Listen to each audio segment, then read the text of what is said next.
Hello, my name is Kathleen Ridge, and today is March 2nd, 2021.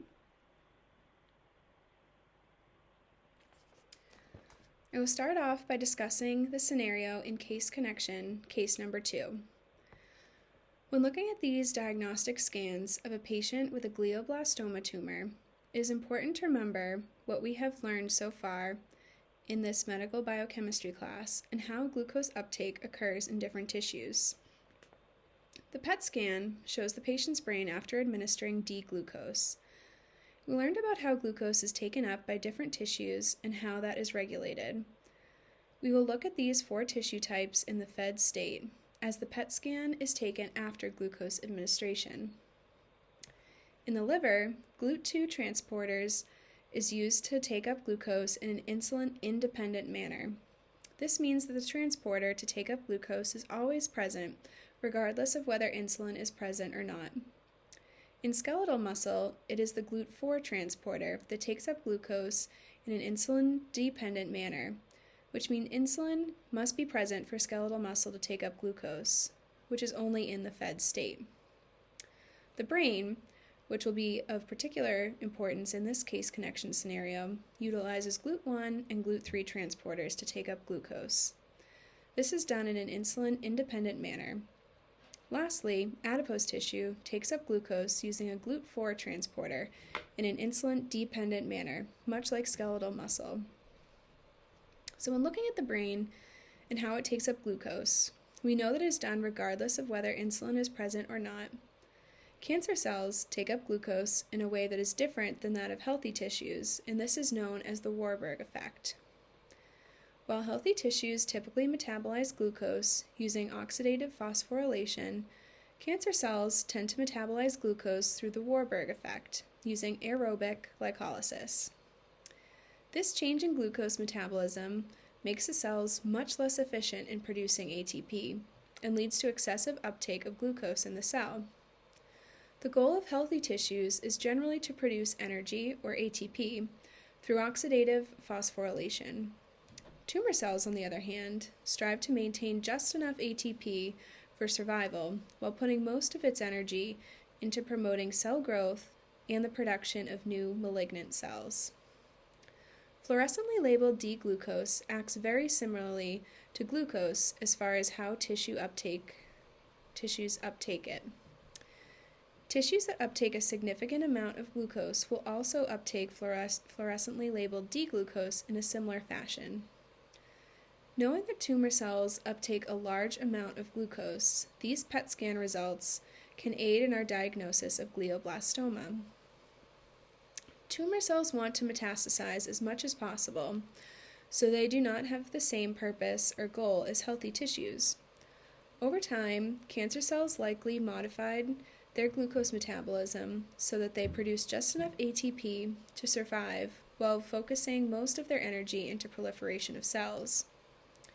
It is believed that tumor cells have increased fatty acid synthesis and nucleotide synthesis, processes that are supported by increased glucose uptake. Although they are less efficient at producing ATP, tumor cells typically have an abundant supply of glucose in surrounding tissues, so this proves to be less of a problem and more of an advantage to them.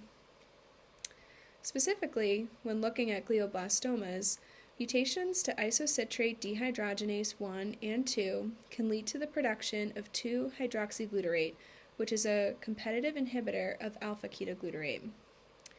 It is clear through looking at these diagnostic images, understanding glucose uptake of healthy tissues, and reading literature regarding glucose uptake in tumor cells, that tumor cells have modified their glucose uptake to better serve their purpose.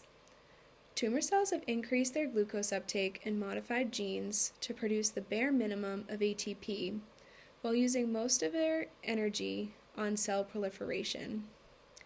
This glioblastoma, living in the glucose-rich brain, finds it advantageous to prioritize cell growth over ATP production.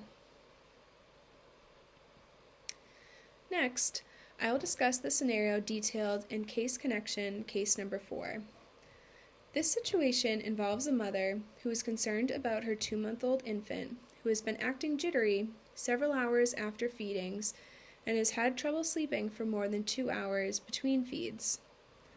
The infant is noted to be hypoglycemic with an elevated lactate and has hepatomegaly on physical exam. When looking at the chief complaints and presenting evidence in this case, we can rule out a few disorders that are not the cause of this infant's abnormalities. One option to be considered is galactosemia. Classical galactosemia is an elevated level of glucose 1-phosphate in the liver. It is part of the screening performed on newborns because if undetected, it can have life-threatening effects as early as the first few days after birth. Classical galactosemia usually presents as vomiting, diarrhea, jaundice, and hepatomegaly, almost immediately after the newborn begins to breastfeed. The baby in this case study is now 2 months old and has had no health issues prior to these episodes that have just started recently. Classical galactosemia, with its very early onset of symptoms, would likely have been caught much earlier than 2 months after birth. Therefore, galactosemia is not a likely diagnosis. A glucose 6-phosphate dehydrogenase deficiency could be another option to consider with this infant as well. Glucose 6-phosphate dehydrogenase deficiency presents as hemolytic anemia and jaundice, where the loss of this enzyme shortens the lifespan of the red blood cells. However, there is no mention in the description about jaundice or concerns for hemolytic anemia. The description also states that other than hypoglycemia, the laboratory results are all normal, whereas this disorder would have shown abnormal lab results, such as elevated bilirubin.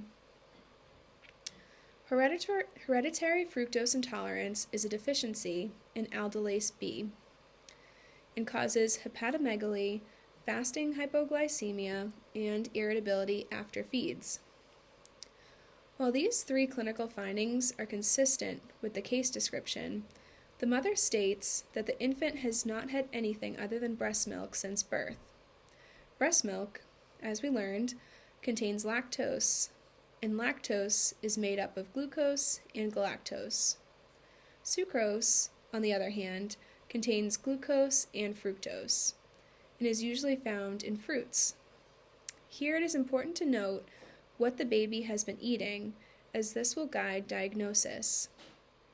According to the mother, the baby has never had fructose, so this disorder related to the ingestion of fructose is not a possible diagnosis. This leaves us with the final option, which is a glycogen storage disease. Several glycogen storage diseases include clinical findings that include hepatomegaly and hypoglycemia, as seen in this case.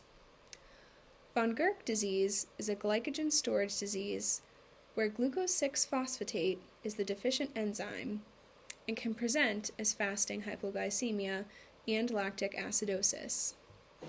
Glucose 6-phosphatase is an enzyme in the liver that is responsible for dephosphorylating glucose 6-phosphate to release free glucose into the bloodstream. This enzyme is required in gluconeogenesis and glycogenolysis. And if it is absent from the body has a difficult time in maintaining glucose homeostasis.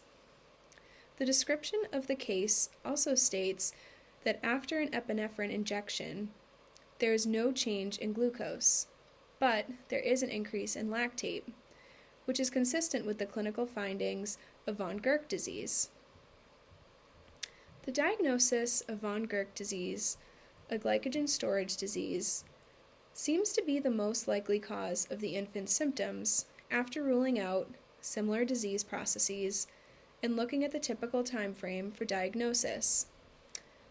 The patient's jitters occurring several hours after feeds could be attributed to the fasting hypoglycemia that is associated with this disease.